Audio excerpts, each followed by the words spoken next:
ನಮೋ ವಾಲ್ಮೀಕಿಯೇ. ನಮಸ್ಕಾರ ಬಂಧುಗಳೇ.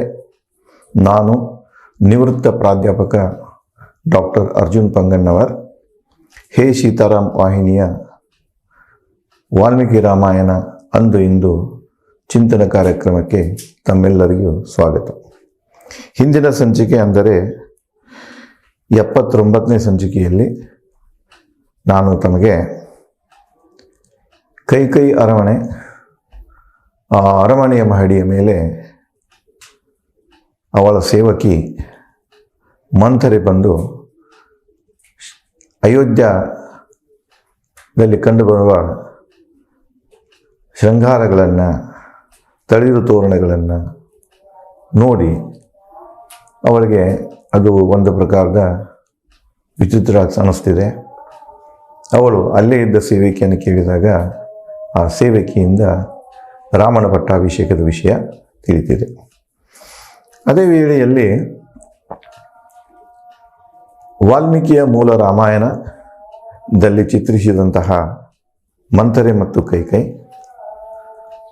ಉಳಿದ ರಾಮಾಯಣಗಳಲ್ಲಿ ಅಂದರೆ ಕುವೆಂಪು ರಾಮಾಯಣವನ್ನು ಸೇರಿಸಿಕೊಂಡೇ ಉಳಿದ ರಾಮಾಯಣಗಳಲ್ಲಿ ಅಥವಾ ರಾಮಾಯಣದ ಆವೃತ್ತಿಗಳಲ್ಲಿ ಕೈಕೈ ಮತ್ತು ಮಂಥರೆಯ ಬಗ್ಗೆ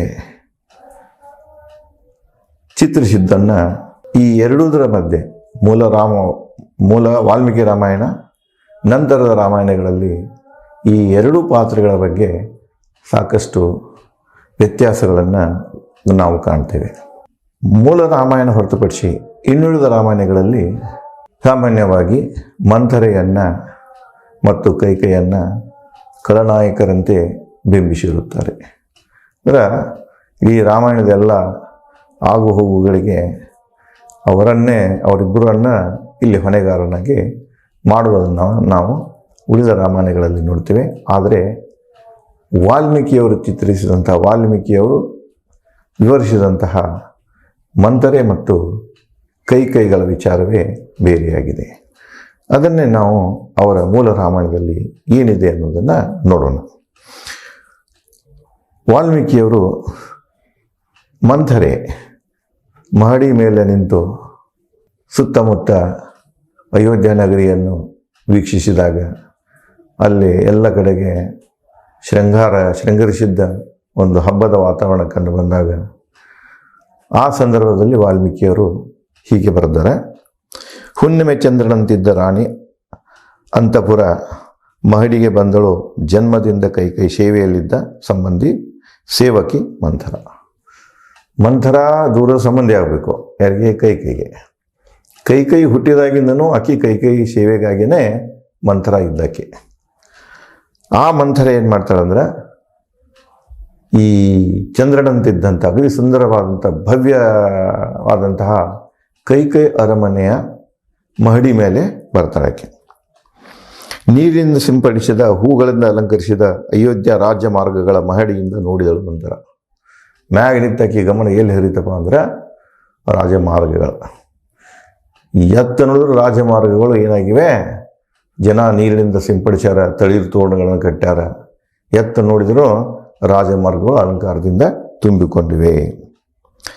ಜನಜುಂಗಳಿಂದ ತುಂಬಿದ ಅಯೋಧ್ಯ ಪತಾಕೆ ಧ್ವಜಗಳ ಅಲಂಕಾರಗಳಿಂದ ಕಂಗೊಳಿಸುವ ದೃಶ್ಯ. ಎತ್ತ ನೋಡ್ತಾರೆ, ಜನ ಈ ಎಲ್ಲ ಸಂತೋಷದಿಂದ ಹೊರಗೆ ಬೀದಿಗಳಲ್ಲಿ ಸಂಗೀತ ಅವು ಎಲ್ಲ ಕಡೆ ಏನಾದ್ರು ಕಾರ್ಯಕ್ರಮ ನಡೆದಿರ್ತದೆ. ಜನ ಎಲ್ಲ ಬೀದಿಗೆಲ್ಲ ಇಳಿದಿರ್ತಾರೆ, ಹೊರಗೆ ಬಂದಿರ್ತಾರೆ. ಮತ್ತು ಎಲ್ಲ ಕಟ್ಟಡಗಳ ಮೇಲೆ ಪತಾಕೆಗಳು, ಧ್ವಜಗಳು ಇದ್ದುವ. ಎತ್ತ ನೋಡಿದ್ರು ಎಲ್ಲ ಅಲಂಕಾರದ ದೃಶ್ಯನೇ ಕಾಣ್ತಿತ್ತು. ಅದನ್ನು ನೋಡಿದ್ರು. ವಾದ್ಯ, ನೃತ್ಯ, ಗಾಯನ, ಸಂಗೀತ, ಧ್ವನಿಗಳಿಂದ ಪ್ರತಿಧ್ವನಿಸುತ್ತಿರುವ ಅಯೋಧ್ಯೆಯನ್ನು ನೋಡ್ತಾಳಕ್ಕೆ. ಅಯೋಧ್ಯ ತುಂಬನೂ ಏನಾಗ್ತಿದೆ ಅಂದರೆ ಈ ಸಂಗೀತ ಕೇಳಿಸ್ತಿರ್ತದೆ, ಗಾಯನಗಳನ್ನು ಕೇಳಿಸ್ತಿರ್ತಾವೆ, ವಾದ್ಯಗಳ ನುಡಿ ಕೇಳಿಸ್ತಿರ್ತದೆ. ಎತ್ತ ನೋಡಿದ್ರು ಹತ್ತು ಎಲ್ಲ ಇದು ಅಲೆಗಳು, ಈ ಸಂಗೀತದ ಅಲೆಗಳು, ಧ್ವನಿ ಅಲೆಗಳು, ಹಾಡುಗಾರರ ಗೀತೆಗಳು ಬರ್ತಾ ಇದ್ದವು. ಬಿಳಿ ರೇಷ್ಮೆ ವಸ್ತ್ರಧಾರಿ ಹೊಳಪು ಕಣ್ಣಿನ ಹತ್ತಿರ ನಿಂತ ಸೇವಕಿಯನ್ನು ಲಾಲಿಸಿದಳು ಮಂಥರ. ಆಕೆ ಬಾಜುಕನ ಒಬ್ಬಾಕೆ ಬಿಳಿ ವಸ್ತ್ರಧಾರಿ, ಬಿಳಿ ಬಟ್ಟೆಯನ್ನು ಹಾಕಿರ್ತಾಳೆ, ಸೀರೆಯನ್ನು ಹಾಕಿ ನಿಂತಿರ್ತಾಳೆ. ಆ ಸೇವಕಿಯನ್ನು ತಕ್ಷಣ ಇವರು ಕರೆದು ಆಕೆಯನ್ನು ಕೇಳ್ತಾಳೆ. ಜನ ಇಷ್ಟೊಂದು ಹರ್ಷದಲ್ಲಿದ್ದೇಕೆ? ರಾಜನ ಮೆಚ್ಚುಗೆಗೆ ಯಾವ ಮಹಾನ ಸಾಧನೆಯಾಗಿದೆ ಹೇಳು. ಜನ ಇಷ್ಟ್ಯಾಕೆ ಅಯೋಧ್ಯೆ ಜನ ಇಷ್ಟೊಂದು ಸಂಭ್ರಮದಲ್ಲಿದ್ದಾರೆ, ಸಂತೋಷದಲ್ಲಿದ್ದಾರೆ, ಹುರುಪಿನಲ್ಲಿದ್ದಾರೆ? ಯಾಕು? ರಾಜ ಏನಾದರೂ ಸಾಧನೆಗೈದಾನ? ಆ ಸಾಧನೆ ಬಾಬತ್ತಿನಲ್ಲಿ ಅಥವಾ ಪ್ರಯುಕ್ತ ಏನಾದರೂ ಸಮಾರಂಭಗಳು ನಡೀತಾ ಇವೆನಾ? ಏನು ನಡೆದಿದೆ ಅಂತ ಕೇಳ್ತಾಳೆ. ಹೇಳು ಅಂತ ಕೇಳ್ತಾಳೆ. ಉಕ್ಕಿದ ಹುರುಪದಲ್ಲಿ ಹೇಳಿದಳು ಸೇವಕಿ, ರಾಮನಿಗೆ ಸಲ್ಲಲಿರುವ ಗೌರವ ವಿಷಯ. ಆ ಹೆಣ್ಮಗಳಿಗೆ ಅದು ವಿಷಯ ಗೊತ್ತಿರ್ತದೆ, ರಾಮನ ಪಟ್ಟಾಭಿಷೇಕ ಆಗ್ತಾ ಇದೆ ಅನ್ನೋದು. ಆಕೆಯು ಅದೇ ಒಂದು ಸಂಭ್ರಮದ ಖುಷಿಯಲ್ಲಿ ಇರ್ತಾಳೆ, ಆಕೆ ಹುರುಪಿನಲ್ಲಿ ಇರ್ತಾಳೆ. ಮಂದರೆ ಪ್ರಶ್ನೆ ಕೇಳುತ್ತಲೇ ಆಕೆ ತಕ್ಷಣ ಉತ್ತರ ಹೇಳಿಬಿಡ್ತಾಳೆ, ಇಲ್ಲ, ರಾಮನ ಪಟ್ಟಾಭಿಷೇಕ ನಡೀತಾ ಇದೆ, ಆ ರಾಮನ ಪಟ್ಟಾಭಿಷೇಕದ ಪ್ರಯುಕ್ತ ಇಷ್ಟೊಂದು ಸಂಭ್ರಮ ನಡೀತಾ ಇದೆ ಅಂತ ಹೇಳಿ ಆಕೆ ಒಳ್ಳೆಯ ಹರುಷದಲ್ಲಿ ಹುರುಪಿನಿಂದ ಹೇಳಿಬಿಡ್ತಾಳೆ. ಪುಷ್ಯ ನಕ್ಷತ್ರ ಮುಹೂರ್ತದಲ್ಲಿ ರಾಮನ ಪಟ್ಟಾಭಿಷೇಕ ನಡೆಸುವನು ರಾಜ ದಶರಥನೆಂದಳು ಹೇಳ್ತಾಳೆ. ಪುಷ್ಯ ಮುಹೂರ್ತದಾಗ ರಾಜ ದಶರಥ ಏನು ಮಾಡ್ತಾ ಇದ್ದಾನೆ, ರಾಮನನ್ನು ಪಟ್ಟಕ್ಕೆ ಕಟ್ತಾ ಇದ್ದಾನ ಅನ್ನುವಂತಹ ಸುದ್ದಿಯನ್ನು ಅವಳು ಮಂಥರೆಗೆ ಹೇಳಿದಳು. ಶಿಖರದಂತಹ ಮಹಡಿಯನ್ನು ಬೇಗ ಇಳಿಯಲು ಪ್ರಾರಂಭಿಸಿದಳು. ಮಂಥರ ಕೇಳುತ್ತಲೇ ಸೇವೆಗೆ ಇಷ್ಟು ಏನು ಅವಳು ಕಿವಿಗೆ ಬೀಳ್ತದ? ರಾಮನ ಪಟ್ಟಾಭಿಷೇಕ ನಡೀತಾ ಇದೆ ಅಂತ ಏನೋ ಸುದ್ದಿ ಕಿವಿಗೆ ಬೀಳ್ತದೆ. ಈ ನಮನೆಗೆ ಕೆಳಗೆ ಇಳಿತಾಳಲ್ಲ ಮಹಡಿದಾಗ, ಅಕ್ಕಿಗಿಲ್ಲಕ್ಕೆ ಎಷ್ಟು ಸ್ಪೀಡಿಂದ ಇಳಿತಾಳದ, ಅಕ್ಕಿ ಕವರ್ ಇರುವುದಿಲ್ಲ. ಆಕಿ ಕವರ್ ತಪ್ಪಿ ದಡ ದಡ ದಡ ಅಂತ ಇಳ್ಕೊಂತ ಬಂದುಬಿಡ್ತಾಳೆ. ಪ್ರಾರಂಭಿಸಿದಳು ಮಂಥರ ಕೇಳುತ್ತಲೇ ಸೇವಿಕೆ ನುಡಿ. ಮಲಗಿದ್ದ ರಾಣಿ ಕೈಕೈ ಬಳಿ ಬಂದು ಎಚ್ಚರಿಸಿ. ನೋಡ್ರಿ, ಅಲ್ಲಿಂದ ಮಹಡಿದಿಂದ ಬಡ ಬಡ ಹಿಡ್ಕೊತ ಬಂದಕ್ಕೆ ಎಲ್ಲಿ ಬಂದಳಕ್ಕೆ ಕೈಕೈ ಮಂಚಕ್ಕೆ ಬರ್ತಾಳೆ. ಕೈಕೈ ಏನು ಮಾಡಿರ್ತಾಳೆ, ಮಂಚದ ಮೇಲೆ ಆರಾಮವಾಗಿ ಮಲಗಿರ್ತಾಳೆ, ನಿದ್ರೆಯಲ್ಲಿ ಇರ್ತಾಳಕ್ಕೆ. ಆಕೆನ ಎಚ್ಚರಿಸ್ತಾಳೆ. ಕಠೋರ ಧ್ವನಿಯಲ್ಲಿ ನುಡಿದಳು ಮಂಥರ. ಆಕೆ ಗಾಢ ನಿದ್ರೆಯಾಗಿರ್ತಾಳೆ, ಸಂತೋಷದ ನಿದ್ರೆಯಾಗಿರ್ತಾಳೆ ರಾಣಿ ಕೈಕೈ. ಈಗ ಏನು ಮಾಡ್ತಾಳೆ ಅಂದರೆ ಆಕಿನ ಕಠೋರ ಧ್ವನಿಯಲ್ಲಿ ಬಿರು ನುಡಿಗಳಲ್ಲಿ ಆಕಿನ ಅಂದರೆ ಎಚ್ಚರಿಸುವ ಸಲುವಾಗಿ ಒಂದು ಸಲ ಒಂದೇನೋ ಅವಳಲ್ಲಿ ಅಸಂತೋಷ ಇದೆ, ಆ ಅಸಂತೋಷನ ಹೊರಗೆ ಹಾಕುವ ಒಂದು ಧ್ವನಿಯಲ್ಲಿ ಅವಳು ಮಂತ್ರ ಏನು ಮಾಡ್ತಾಳೆ ಅಂದರೆ ಕೈಗೆ ನುಡಿತಾಳೆ. ಆ ಕೈಗೆ ಮಲಗಿರ್ತಾಳೆ. ಆಕೆ ಮಲಗಿರುವ ಮುಗ್ಧಳೇ ಏಳು, ನಿನಗೆ ಭಯಂಕರ ಆಪತ್ತು ಬರಲಿದೆ, ತೊಂದರೆಗಳ ಮಹಾಪೂರ್ವದಲ್ಲಿ ಸಿಲುಕಲಿರುವಿ. ಹುಚ್ಚಿ, ನೀನು ಏನು ಮಾಡಿದೆಯಾ, ಮುಂದಿನ ನಿನ್ನ ಬದುಕಿನ ಏನು ಕೆಳಕ್ಕಾಗಕ್ಕೆ ಹೊಂಟಿದೆ, ಏನೋ ದುರ್ಘಟನೆಗಳು ಆಗಕ್ಕೆ ಹೊಂಟಾವ, ಅದರದ ಅರಿವಿಲ್ಲ, ನೀನು ಗಾಢ ನಿದ್ರೆಯಲ್ಲಿ ಮಲಗಿದೆಯಾ, ಈ ಎಚ್ಚರಾಗು, ನಿದ್ರೆಯಿಂದ ಎಚ್ಚರಾಗಂತ ಹೇಳಿ ಆಕೆ ಅವಳಿಗೆ ಹೇಳ್ತಾಳೆ. ರಾಜನ ಮುದ್ದಿನ ರಾಣಿ ನೀನು. ಎಲ್ಲ ರಾಣಿರ 300 ರಾಣಿಗಳಲ್ಲಿ ಅತಿ ಹೆಚ್ಚು ಪ್ರೀತಿಗೆ ಒಳಪಟ್ಟಂತಹ ಮುದ್ದಿನ ರಾಣಿ ಯಾರಪ್ಪ ಅಂದರೆ ಕೈಕೈ ಆಕೆ ಯುವತಿಯಾಗಿರ್ತಾಳೆ, ಸುಂದರ ಇರ್ತಾಳೆ ಆಕೆ. ಹೀಗಾಗಿ ರಾಜ ದಶರಥನ ಆಕೆ ಒಂದು ಹೃದಯದ ಕಣ್ಮಣಿ, ಪ್ರೇಮದ ಕಣ್ಮಣಿನೂ ಆಗಿರ್ತಾಳೆ. ಹೆಚ್ಚು ಹೊತ್ತನ್ನು ರಾಜ ದಶರಥ ಕೈಕೈಯಲ್ಲೇನೆ ಕಳೆದಿರ್ತಾನೆ. ಇಷ್ಟೊಂದು ಸಲಿಗೆ ಇದ್ದು ಕೈಕೈ ಜೊತೆಗೆ ರಾಜ ದಶರಥ ರಾಮನ ಪಟ್ಟಾಭಿಷೇಕದ ಬಗ್ಗೆ ಯಾವ ವಿಷಯವನ್ನು ಆಕೆ ಜೊತೆಗೆ ಹಂಚಿಕೊಂಡಿದ್ದಿಲ್ಲ. ರಾಜನ ಮುದ್ದಿನ ರಾಣಿ ನೀನು, ಭವಿಷ್ಯದ ಬಗ್ಗೆ ಹೆಮ್ಮೆ ಇದೆ ನಿನಗೆ. ನೀ ಏನು ತಿಳಿದಿ, 300 ರಾಣಿಯರಲ್ಲಿ ಹೆಚ್ಚು ಪ್ರೀತಿ ದಶರಥ ಮಹಾರಾಜರು ನಿನ್ನನ್ನು ಮದುವೆ ಮಾಡ್ತಾರಂತ ಹೇಳ್ಕೊಂಡು ನೀ ನಿಷ್ಕಾಳಜಿಯಲ್ಲಿದ್ದೆ ನೀನು. ಅದಕ್ಕೆ ನಿನಗೆ ಒಂದು ಹೆಮ್ಮೆ ಇದೆ, ಆ ಹೆಮ್ಮೆಯ ಒಂದು ಮತದಲ್ಲಿ ನೀನು ನಿಷ್ಕಾಳಜಿ ಆಗಿದೆಯಾ ಅಂತ ಹೇಳ್ತಾಳೆ. ಇದೆಲ್ಲವೂ ನಿನ್ನ ಭ್ರಮೆ, ನೀರಿನ ಝರಿಯಂತೆ ಬೇಸಿಗೆಯಲ್ಲಿ ಇವತ್ತು. ಇದೇನು ನೀನು ದಶರಥನ ಮ್ಯಾಗ ವಿಶ್ವಾಸ ಇಟ್ಕೊಂಡು ಕೂತೀಯ, ನೀ ಏನು ಒಂದು ನಿನಗೆ ಭದ್ರತೆ ಇದೆ, ದಶರಥನ ಪ್ರೀತಿಯಿಂದ ನನಗೆ ಭದ್ರತೆ ಇದೆ ಅಂತ ಒಂದು ಏನಿದೆ ನಿಂದ ತಿಳುವಳಿಕೆ, ಅದು ನಿನ್ನ ಹುಚ್ಚು ಭ್ರಮೆ. ಇಲ್ಲಿ ನೋಡಿ, ಮತ್ತು ನಿಮಗೆ ಹೇಳಿದಲ್ಲ ಅಲಂಕಾರ ಬರ್ತಿದೆ ನೋಡಿ.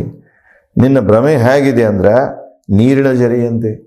ನೀರಿನ ಝರಿ ಬೇಸಿಗೆ ಮಳೆಗಾಲದಾಗ ಹುಟ್ಕೊಳ್ತಿದೆ, ಚಳಿಗಾಲದಾಗ ಕೆಲವೊಂದು ಇರ್ತದೆ, ಜುಳು ಹರಿತಿರ್ತದೆ, ಬೇಸಿಗೆ ಬಂದಾಗ ಬತ್ತಿ ಹೋಗಿಬಿಡ್ತಾವೆ. ನದಿಗೆ ಎಷ್ಟು ಜರಿಗಳು ಇರ್ತಾವಲ್ಲ, ಹೆಚ್ಚು ಕಡಿಮೆ ಭಾಳಷ್ಟು ಜರಿಗಳು ಬತ್ತಿ ಹೋಗ್ತಾವೆ. ಇಲ್ಲಿ ನೋಡಿ ಎಷ್ಟು ಚಂದ ಹೇಳ್ತಾಳೆ ಅಂದ್ರೆ, ಇವಳ ಭ್ರಮೆ ಒಂದು ನೀರಿನ ಜರಿಯಂತೆ ಬೇಸಿಗೆಯಲ್ಲಿ ಬತ್ತಿ ಹೋಗ್ತಿದೆ ಅನ್ನುವಂಗೆ ಹೇಳ್ತಾಳೆ. ಕೇಳಿ ಮಂಥರೆಯ ದುಃಖದ ಕಠೋರ ನುಡಿ, ವಿಚಲಿತದಿಂದ ಕೈ ಲಾಲಿಸಿದಳು ಡೂಗು ಮಂಥರೆಯನ್ನು.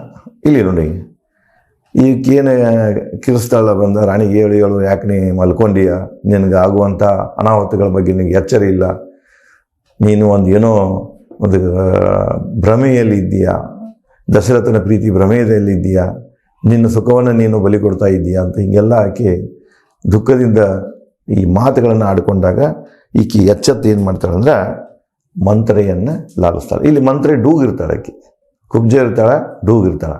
ಆದರೆ ನೀವು ಕುವೆಂಪು ರಾಮಾಯಣದಾಗ ನೋಡಿದರೆ ಮಂತ್ರೆಯನ್ನು ಏನೇನೋ ಆಕೆ ಅಕ್ರಾಳ ವಿಕ್ರಾಳ ಆಕೆ ಶರೀರವನ್ನು ಹೇಗೆ ಬೇಕಾಗಿ ರಾಕ್ಷಸಿಗಳು ಇರ್ತಾರಲ್ಲ ಆ ರೀತಿಯಾಗಿ ಅವರು ಬರೆದಾರೆ. ಬಟ್ ಇಲ್ಲಿ ಹಾಗೇನಿಲ್ಲ, ಆಕೆ ಡೂಗಿರ್ತಾಳೆ, ಕುಬ್ಜಿರ್ತಾಳೆ. ಸುರಕ್ಷಿತವಿರುವೆಯಾ, ಇಷ್ಟೊಂದು ದುಃಖವೇಕೆ, ನಿನ್ನ ಮುಖ ದುಃಖದಿಂದ ತುಂಬಿದೆ. ಕೈಕೈ ನುಡಿಕಿರಿ. ಕೈಕೈ ಏನು ಮಾಡ್ತಾಳೆ, ಮಂತ್ರ ನುಡಿ ಕೇಳಿದಕ್ಕೆ ಏನಂದು ಬಿಡ್ತಾಳೆ ಆಕೆ ಒಮ್ಮೆಲೆ, ನೀ ಆರಾಮಿದೆಯಲ್ಲ, ಸುರಕ್ಷಿತ ಇದೆಯಲ್ಲ, ನಿನಗೇನಾದರೂ ತೊಂದರೆ ಆಗ್ತಾ ಇದ್ದೇನಾ, ಅಸುರಕ್ಷಿತ ಅನ್ನಿಸ್ತಾ ಇದ್ದೇನಾ ಅಂತ ಕೇಳ್ತಾಳೆ. ಇಷ್ಟೊಂದು ನಿನಗೆ ದುಃಖ ಯಾಕೆ ಆಗ್ತಾ ಇದೆ ಅದನ್ನು ಕೇಳ್ತಾಳೆ. ಇಷ್ಟೊಂದು ದುಃಖ ಯಾಕೆ ನಿನಗೆ, ಮುಂದೆ ಮುಖದಾಗ ನಿನ್ನ ದುಃಖ ತುಂಬಿದೆ, ಏನು ಕಾರಣ ಅಂತ ಯಾರು ಕೈಕೈ ಕೇಳ್ತಾಳೆ. ಕೈಕೈ ನುಡಿ ಕೇಳಿ ನುಡಿಯೊಳು ಹಿತೈಷಿ ಮಂತ್ರ. ಕೈಕೈ ನುಡಿಗಳನ್ನು ಕೇಳಿದಕ್ಕೆ ಮಂತ್ರ ಹೇಳ್ತಾಳ, ಓ ರಾಣಿ, ಮಹಾವಿನಾಶ ನಿನ್ನ ಸುತ್ತಲಿದೆ, ನೀನು ಮುಗ್ಧ ಇದ್ದೀಯ, ನೀನು ದಶರಥನ ಒಂದು ಪ್ರೇಮ ಸಂಬಂಧನದಲ್ಲಿ ಸಿಲುಕಿ ನೀನು ಭದ್ರವಾಗಿದ್ದೀಯಾ ಅಂಥೇಳಿ ನೀನು ಒಂದು ತಪ್ಪು ಭ್ರಮೆಯಲ್ಲಿ ಇದೆಯಾ, ಹಾಗೇನಿಲ್ಲದು ಓ ರಾಣಿ, ಮಹಾವಿನಾಶ ನಿನ್ನ ಸುತ್ತ ಇದೆ, ವಿನಾಶ ನಾಶ ನಿನ್ನ ಸುತ್ತ ಇದೆ, ಅದರ ಅರಿವು ನಿನಗ ಇಲ್ಲ, ಅದರ ಅರಿವು ಮಾಡ್ಕೋ ಅಂತ ಹೇಳ್ತಾ ಸುತ್ತಲಿದೆ. ರಾಮನ ಪಟ್ಟಾಭಿಷೇಕ ನಡೆಯಲಿದೆ ದಶರಥರಿಂದ. ಆ ವಿನಾಶ ಯಾವುದಪ್ಪ ಅಂದ್ರೆ ರಾಮನ ಪಟ್ಟಾಭಿಷೇಕ. ರಾಮನ ಪಟ್ಟಾಭಿಷೇಕ ಅಂತಂದ್ರೆ ನೀನು ನಾಶ ಆಗ್ತೀಯಾ, ಆ ವಿನಾಶ ನಿನ್ನ ಸುತ್ತ ಇದೆ, ಅದು ನಿನಗೆ ಅರಿವಿಲ್ಲ, ನೀವು ಮಲ್ಕೊಂಡು ಬಿಟ್ಟಿಯಾ ಅಂತ ಹೇಳ್ತಾಳೆ. ಮುಂದುವರೆದು ಖ್ಯಾತ ರಾಜವಂಶ ಕುಲದಿಂದ ಭರತನ ಹೆಸರು ನಶಿಸಿ ಹೋಗೋದು ಮುಂದುವರೆದು ಹೇಳ್ತಾಳಕ್ಕೆ. ರಾಮನ ಪಟ್ಟಾಭಿಷೇಕ ಅಂತಂದ್ರೆ ನಿನ್ನ ನಾಶ ಅಷ್ಟೇ ಅಲ್ಲ, ಈ ಇಕ್ಷ್ವಾಕು ವಂಶದ ಕುಲದಿಂದನ ನಿನ್ನ ಮಗನ ಹೆಸರು ನಾಶ ಆಗಿ ಹೋಗ್ತದೆ. ಯಾಕಂದ್ರೆ ರಾಮ ಪಟ್ಟಾಭಿಷೇಕ ಅಂತಂದ್ರೆ ಇವ್ರು ಯಾರು ರಾಜರಾಗೋದಿಲ್ಲ, ಇವ್ರು ಎಲ್ಲರೂ ಅವನ ಸಹಾಯಕರಾಗಬೇಕಾಗ್ತದೆ, ಇಲ್ಲಂದ್ರೆ ಅರಣ್ಯ ಸೇರಬೇಕಾಗ್ತದೆ, ಇಲ್ಲಂದ್ರೆ ರಾಮ ಒದಿಸಿದಂದ್ರೆ ಅದನ್ನು ಮರಣವನ್ನು ಸ್ವೀಕಾರ ಮಾಡಬೇಕಾಗ್ತದೆ. ಅದಕ್ಕೆ ಇಕ್ಷ್ವಾಕು ವಂಶದ ಇವರು ವಂಶಜರೇ, ಬಟ್ ಇವರೇನಾಗ್ಬಿಡ್ತಾರೆ, ನಿರ್ವಂಶರಾಗಿ ಹೋಗ್ತಾರೆ. ಇದ್ರ ಬಗ್ಗೆ ನೀನು ತಿಳ್ಕೊ. ರಾಜವಂಶದ ರಾಣಿ ದಶರಥ ಗೌಪ್ಯ ನಡೆ ತಿಳಿದಿಲ್ಲವೇ ನಿನಗೆ, ನೀ ಇಷ್ಟೊಂದು ಪ್ರೀತಿಯಿಂದ ಇರ್ತೀಯಾ, ದಶರಥ ಇಲ್ಲೇ ಇರ್ತಾನ, ಇಷ್ಟೆಲ್ಲ ಘಟನೆ ಘಟಿಸ್ತಾ ಇದೆ, ಇದು ನಿನಗೆ ತಿಳಿಸಿಲ್ಲವ, ಈ ಗೌಪ್ಯವನ್ನು ಯಾಕೆ ಹೇಳಿ ಇದನ್ನು ಯಾಕೆ ನಿನಗೆ ಹೇಳಿಲ್ಲ ಅವರು, ಅದನ್ನು ರಹಸ್ಯವಾಗಿ ಯಾಕೆ ಇಟ್ಕೊಂಡ್ರು ಅಂತ ಹೇಳ್ತಾಳೆ. ತಿಳಿದಿಲ್ಲವೇ ನಿನಗೆ, ತಾತನ ಮನೆಗೆ ಅಟ್ಟಿ ಭರತನನ್ನು ದಶರಥ ರಾಮನ ಪಟ್ಟಾಭಿಷೇಕ ಮಾಡುವ ಯೋಜನೆ. ಈಗ ಇವತ್ತು ನೋಡಿ ಅಲ್ಲಿ ಹೆಂಗಾಗ್ತಿದೆ, ಘಟನೆಗಳಿಂದಾಗಿ ಆ ಹಿಂದಿನ ಘಟನೆಗಳು ಅವು ಸತ್ಯನೇ ಇರ್ಬೋದು, ಇರದೇ ಇರ್ಬೋದು, ಅಲ್ಲಿ ನಮಗೆ ಊಹಿಸಿಕೊಳ್ಳೋಕ್ಕೆ ಅವಕಾಶ ಸಿಗ್ತಿದೆ. ಅಲ್ಲೇ ಭರತನ ಸೋದರ ಮಾವ ಬಂದಿರ್ತಾನ, ಮದುವೆ ಆದ ಕೆಲವೊಂದು ದಿವಸ ಇಲ್ಲೇ ಇರ್ತಾನವ. ದಶರಥ ಹೇಳ್ತಾನೆ, ನಿಮ್ಮ ಮಾವ ಬಂದನಪ್ಪ, ನೀನು ಕರ್ಕೊಂಡು ಹೋಗಿ ಬಂದನ, ಹೋಗಿ ಅಂದಾಗ ಭರತ ಮತ್ತು ಶತ್ರುಘ್ನ ಹೋಗಿರ್ತಾರೆ. ಸಹಜ ಅದು, ಅಲ್ಲೇನು ದಶರಥಂದ ಯೋಜನೆ ಇಲ್ಲ, ಸಹಜವಾಗಿ ಹೋದದ್ದು. ಇಲ್ಲಿ ಅದು ಏನು ಅನ್ಸಕೈತೆ, ದಶರಥ ಇಷ್ಟು ಆತುರದಲ್ಲಿ ಭರತನ ಯಾಕೆ ಕಳಿಸಿದಪ್ಪ ಅಂದ್ರೆ, ಭರತನ ಆ ಕಡೆ ಕೈಕೈ ರಾಜ್ಯಕ್ಕೆ ಕಳಿಸಿ ಇಲ್ಲಿ ರಾಮನ ಪಟ್ಟಾಭಿಷೇಕ ಮಾಡ್ತಾ ಇದ್ದಾನೆ ಅನ್ನುವಂಥ ಒಂದು ಸಂದೇಹ ಇವರಲ್ಲಿ ಹುಟ್ಟಿದೆ. ಇನ್ನು ಈ ಮಾತುಗಳನ್ನು ಕೇಳಿಕೊಂಡು ಕೈಕೈ ರಾಮನ ಕುರಿತು ಮಂತ್ರೆಗೆ ಏನು ಹೇಳ್ತಾಳೆ ಅನ್ನೋದನ್ನು ನಾವು ಮುಂದಿನ ಸಂಚಿಕೆಯಲ್ಲಿ ನೋಡೋಣ. ಧನ್ಯವಾದಗಳು.